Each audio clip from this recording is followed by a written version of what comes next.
साथियों, आज हम मजदूरों के सवाल पर फिर से आम सभा कर रहे हैं। आज पूरे देश भर में मजदूरों के सारे श्रमिक संगठन प्रदर्शन कर रहे हैं। साथियों, अब सवाल यह है कि ये लड़ाई निरंतर चल रही है, आगे भी ये लड़ाई निरंतर चलेगी। हमें करना क्या है? आज की तारीख में नरेंद्र मोदी की सरकार ने, भारतीय जनता पार्टी ने, जो उनकी सरकार है, उन्होंने श्रम कानूनों को निपटा दिया। उन्होंने परमानेंट नौकरी खत्म कर दी, स्थायी रोजगार खत्म कर दिया, ट्रेड यूनियनों का जो राइट्स था उसको कमजोर कर दिया। बहुत सारे स्टेटों में ट्रेड यूनियन बनने नहीं दे रहे। उत्तर प्रदेश की सरकार ने सारे श्रम कानून निरस्त कर दिए, इंक्लूड मिनिमम वेज भी उन्होंने निरस्त कर दिया। तो ये पूरा जो एक नंगा नाच था, जो करना चाह रही थी बीजेपी, केंद्र की नरेंद्र मोदी की सरकार और उनकी राज्य सरकार, वो उन्होंने कर दिया। करने वाले नहीं है, कर दिया। अब करने के बाद हमें अपेक्षा करेंगे कि अब इसकी कौन मुद्दा उठाएगा, कौन बात करेगा।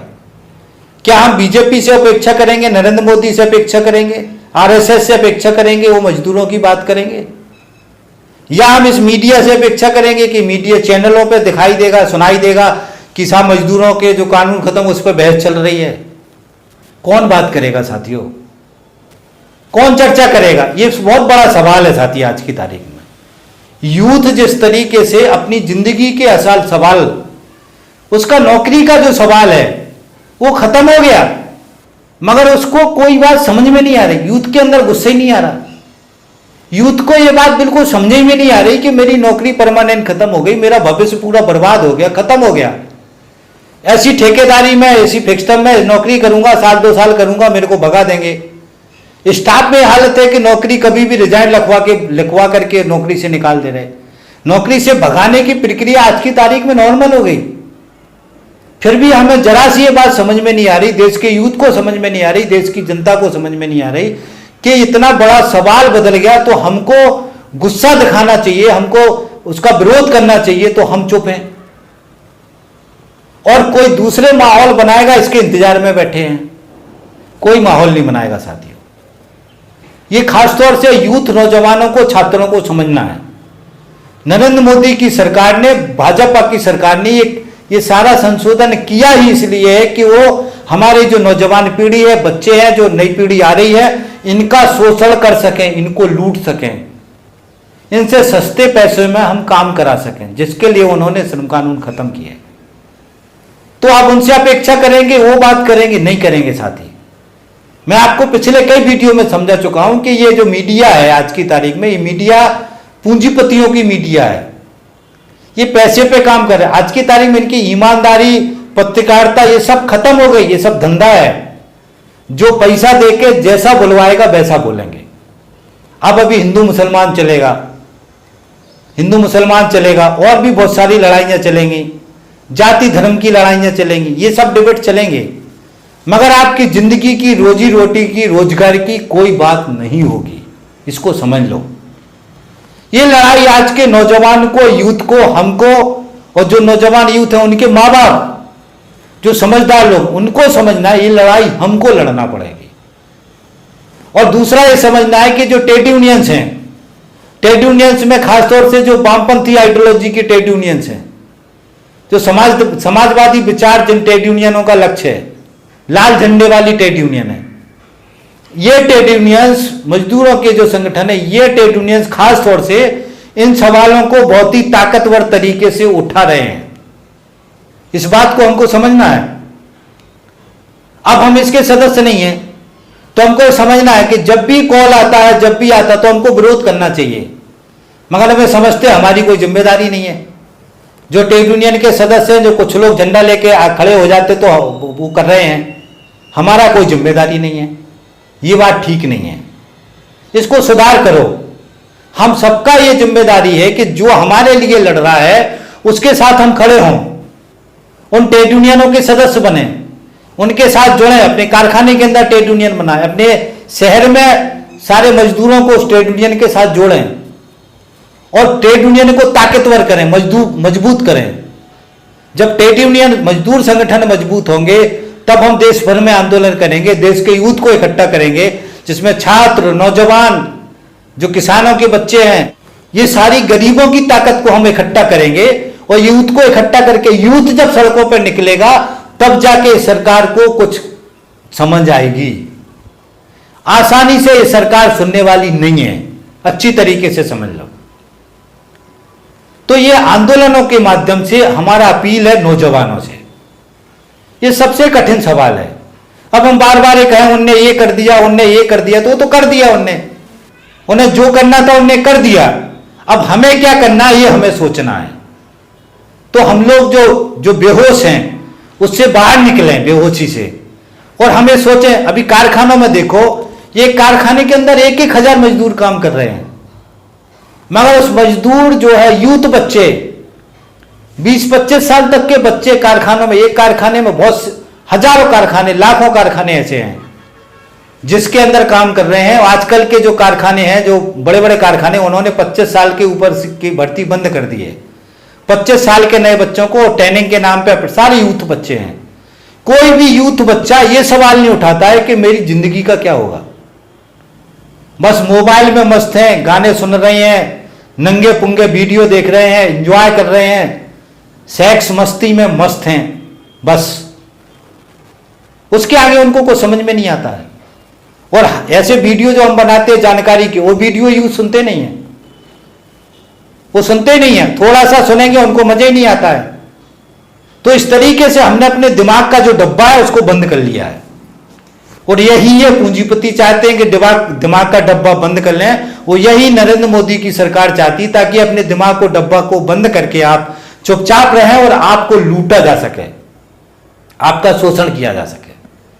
और दूसरा साथ में समझा रहे हैं कि आप जो लुट रहे हो, शोषण हो रहा है, बर्बाद हो रहे हो, इसके लिए सरकार जिम्मेदार नहीं है, आपका नसीब जिम्मेदार, नसीब खराब है।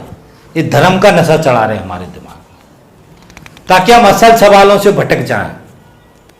तो ये साजिश उनकी सुनियोजित तरीके से चल रही है, हम इस साजिश में फंस गए हैं। देश का यूथ, देश का किसान, देश का मजदूर, देश का मध्यम वर्गीय आदमी इस जाल में, साजिश में फंस गया है। तो ये है साथी चुनौती, जिस चुनौती को हमको समझना, देश के यूथ को समझना है, और इस चुनौती को समझ के हमको फिर सवालों पे के लिए खड़ा होना है, मुद्दों के लिए खड़ा होना है, तभी परिवर्तन होगा। अच्छी तरीके से समझ लो, ये अटल सत्य है जो मैं कह रहा हूं। आप इस वीडियो को सेव करके रख लेना। अगर जब तक अब हम लड़ेंगे नहीं, जब तक एकजुट होंगे नहीं, जब तक ये श्रम कानून जो खत्म हो गए उनको हम बदलने के लिए देश भर में माहौल बनाएंगे नहीं, तब तक कोई परिवर्तन नहीं होगा। तो ये है साथियों जो एक्चुअल सिचुएशन है। अब इस सिचुएशन को अगर हम समझेंगे नहीं, इस सिचुएशन को हम मानेंगे नहीं, तो बदलाव होगा नहीं। इसलिए मैं आज सिर्फ इस अलग तरीके से बात कर रहा हूं आपसे कह रहा हूं कि होश में आ जाओ। यूथ को कह रहा हूं होश में आ जाओ। देश के साथ साजिश हो रही है, षड्यंत्र हो रहा है। आपकी जिंदगी के साथ साजिश हो गई है, षड्यंत्र हो गया है। आपका वर्तमान, आपका भविष्य बर्बाद कर दिया गया है। होने वाला नहीं है, कर दिया है। पूरी नौजवान पीढ़ी का आगे आपको नौकरी ठेकेदारी में, फिक्सर में मिलेगी, 12-15 हजार रुपए वेतन मिलेगा। परमानेंट नौकरी भूल जाओ, खत्म हो गई है। और 30,000, 40,000, 50,000 वेतन भूल जाओ, खत्म हो गया है। यह है राजनीति जिसको हमको समझना है। तो आज की तारीख में साथियों जो चुनौती हमारे सामने है, चाहे कोरोना को लेकर के, कोरोना का इस्तेमाल नरेंद्र मोदी और भाजपा आरएसएस ने जिस तरीके से किया, आप मान सकते हैं कि पूंजीपति और जो ये इस तरीके के लोग हैं, ये हर तलवार लिए बैठे थे कि कब वक्त मिले हम इनका गला काटें। और कोरोना में लॉकडाउन हुआ और ये इतना बढ़िया वक्त मिला इनको, इन्होंने इस कोरोना के वक्त में सारी चीजें निपटा दी। दूसरा, देश को बेच रहे, देसी विदेशी पूंजीपतियों को नंगा नाच चल रहा है। तो अब ये समस्या ये है कि एक तरफ जो है नौजवानों की जिंदगी बर्बाद हो गई, श्रम की लूट बढ़ गई है, श्रम सस्ता कर दिया गया है, और दूसरी तरफ से हमारे देश में देसी विदेशी पूंजीपतियों को कब्जा कराने के लिए बुलाया जा रहा है। और देशी विदेशी पूंजीपति हमारे देश के जो बड़े बड़े कंपनी है, आर्थिक जो क्षेत्र है उस पर कब्जा कर रहे हैं। तो कब्जा कर रहे हो, कब्जा करके हमारे देश को गुलाम कर लेंगे, और हम तो पहले से गुलाम हो गए, हमारा तो सब खत्म हो गया। तो इस तरीके की जो परमानेंट गुलामी है, ये जो पुरानी गुलामी थी राजाओं के समय में, वो गुलामी भाजपा आरएसएस लाना चाहता है। एक बात और कहना चाहता हूं, देश के जो पढ़े लिखे लोग हैं, गरीब आदमी छोड़ दीजिए, जो डिग्री डिप्लोमा करके स्टाफ में नौकरी कर रहे हैं, मैनेजर बन गए हैं, उनको आज का नौकरियों से 2 महीने का 3 महीने का वेतन देके वैसे ही भगा दिया जा रहा है। और अब आउटसोर्स करके जितना पैसा मिल रहा था उतना पैसा नहीं मिल रहा, पैसे वेतन कम हो गया। आज पॉलिटेक्निक वाले बच्चे, डिग्री वाले बच्चे 10,000 12,000 में काम कर रहे हैं, और जो मैनेजर हैं, जो जिनको पहले से 60-70 हजार 80,000 रुपए मिल रहे थे, उनका वेतन अब उस हिसाब से बढ़ नहीं रहा जिस हिसाब से पहले बढ़ रहा था। और जहां लग रहा कारखाना मालिक को नौकरी से हटा दे रहा।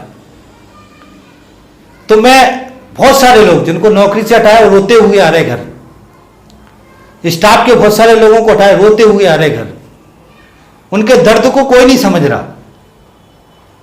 और उन्होंने लोन लेके रखे हैं, बच्चे उनके पढ़ रहे हैं। कंपनियों को, पूंजीपतियों को बिल्कुल इससे कोई लेना देना नहीं है। आपके बच्चे बर्बाद हो जाएं, आप बर्बाद हो जाएं, उनको कोई लेना देना नहीं। मानवता वाला पक्ष इन पूंजीपतियों ने और खत्म कर दिया। नरेंद्र मोदी की सरकार ने इन पूंजीपतियों को यह करने की छूट दी, ये समझ लो अच्छी तरीके से। और इस पढ़े लिखे वर्ग में बड़ी संख्या में मोदी भक्त हैं, जो मोदी मोदी मोदी मोदी मोदी करते हैं, और मोदी ने इनकी जिंदगी को खत्म कर दिया। और कुछ तो ऐसे बेवकूफ भक्त हैं अभी कि वो नौकरी भी निकल गई उनकी, रोते हुए घर जा रहे हैं, उसके बाद भी घर जाके उनको समझ में नहीं आया कि ये जो है मोदी के कारण से हुआ है। वो अभी भी कह रहे साहब हमारी किस्मत खराब थी, हमारा नसीब खराब थी साहब, क्या करें हमारी नौकरी चली गई। उनके दिमाग में आज भी समझ में नहीं आ रहा कि किसी गलत नीति के कारण से, जिस गलत नीति को नरेंद्र मोदी की सरकार ने बनाया, इस गलत नीति के कारण से तुम्हारी नौकरी गई है, अभी भी समझ नहीं आ रही। तो ऐसे अंधे लोग हैं, ऐसे पागल लोग हैं हमारे पढ़े लिखे लोगों में। तो मैं आपसे समझाना चाहता हूं, कहना चाहता हूं कि आप होश में आ जाओ भाई, अब तो समझ जाओ क्या मिल रहा तुमको। ये झूठ फैलाने से, ये भक्ति करने से मिल क्या रहा है? तुम्हारी जिंदगी बर्बाद, तुम्हारे यूथ बच्चों की जिंदगी बर्बाद, पीढ़ी दर पीढ़ी जिंदगी बर्बाद होनी है। फिर भी तुम जो है मोदी मोदी। नरेंद्र मोदी से मेहनत कश वर्ग के लिए बुरा आदमी कोई नहीं है। उसने इतने गलत काम किए हैं, मेहनत कश वर्ग जनता के खिलाफ इतने काम किए हैं, उसको कभी माफ नहीं किया जा सकता। तो जो पढ़े लिखे लोग हैं उनसे भी मैं अपील कर रहा हूं कि आप समझ जाओ थोड़ा सा भाई, अच्छा बुरा समझो, सबकी जिंदगी खतरे में है। यह मेरी अपील है जो पढ़े लिखे लोग हैं उनसे। तो ये चुनौतियां हमारे सामने हैं साथियों। इतनी बड़ी बेरोजगारी हो गई, 14-15 करोड़ लोग एकदम बेरोजगार हो गए कोरोना में। लोग गांव पहुंच गए, गांव में कोई व्यवस्था नहीं है। ये हम नरेगा करेंगे, ये करेंगे, सब बेवकूफ की बातें बना रहे हैं। 200 रुपए दिन का दे रहे, वो भी सबको नहीं मिल रहा है। तो ये सारा जो बेवकूफ बनाने का काम कर रहे हैं वो आज भी कर रहे हैं। तो ये समझना है, इस पॉलिटिक्स को, इस राजनीति को हमको समझना है। मजदूरों के, गरीबों का जिंदगी को इन्होंने नष्ट कर दिया। अभी भी गरीब गरीब गरीब, मजदूर मजदूर मजदूर बोल के हमको बेवकूफ बना देते, और देश का नौजवान, देश का गरीब बेवकूफ बन जाता है। अच्छी तरीके से समझ लो, ये इनका नाटक है, नाटक। ये इनका प्रोफेशन है। बीजेपी आरएसएस के लोगों के सामने गिरगिट फेल होता है, गिरगिट। प्रोपेगेंडा इतना तगड़ा करते हैं कि अच्छा आदमी कंफ्यूज हो जाता है, पढ़ा लिखा आदमी कंफ्यूज हो जाता है, समझदार आदमी कंफ्यूज हो जाता है। तो आम जनता को कंफ्यूज करना उनके लिए बहुत आसान है। ये उनकी कला है। जिस कला के दम पे देश पे कब्जा कर लिया, देश पे विदेशी पूंजीपतियों का, देशी पूंजीपतियों का देश को गुलाम बना रहे। उसके बाद अपने आप को राष्ट्रवादी भी कह रहे, हम राष्ट्रवादी हैं, देशभक्त भी कह रहे, राष्ट्रवादी भी कह रहे, वंदे मातरम भी कर रहे, भारत माता की जय भी कर रहे, और भारत माता को बिल्कुल लुटा के बर्बाद कर रहे हैं। तो ये इनकी पॉलिटिक्स है, जिस पॉलिटिक्स को साथी हमको समझना है। आज के जो सवाल है, मजदूरों के से जुड़े सवाल है, निजीकरण के सवाल है, जो हमारे यूथ निकल रहा है, शिक्षा का सवाल है, राशन देने का सवाल है, आज की तारीख में जीवन का संकट जीने का संकट हो गया। तो ये जो सारे सवाल है, ये ट्रेड यूनियंस बार बार उठा रही है। आज भी हम इसको याद करते हैं, व्यापक जनता में प्रचार करवाएं, व्यापक जनता को जागरूक करवाएं। जुलाई में फिर आंदोलन होगा, जुलाई में फिर एक बड़ा आंदोलन ट्रेड यूनियंस का। ट्रेड यूनियंस रेगुलर कॉल कर रहे हैं, रेगुलर संघर्ष कर रहे हैं कि देश का यूथ, देश का जनता इस बात को समझे, वो समझ करके इस गलत नीतियों के खिलाफ खड़ा हो। मगर हमारी देश की जनता सही तरीके से बात को समझ नहीं रही है, ट्रेड यूनियनों के साथ खड़ी नहीं हो रही है। ये हमारी कमजोरी है, तो इस कमजोरी को दुरुस्त करना है। आपसे अपील करता हूं कि अब जागरूक होकर के, मिल करके, एकजुट होकर के लड़ने के लिए सामने आइए। कोई विकल्प नहीं है और कोई मुद्दा नहीं उठाएगा, ये मुद्दा हमें खुद उठाना है। अपनी जिंदगी की लड़ाई का मुद्दा हमको खुद उठाना है। कोई नहीं आएगा, ना कोई, मोदी ने तो बर्बाद कर दिया, वो क्या आएगा? बहुत सारे मोदी के सहारे बैठे हैं, कोई नहीं आएगा, ये समझ लो अच्छी तरीके से।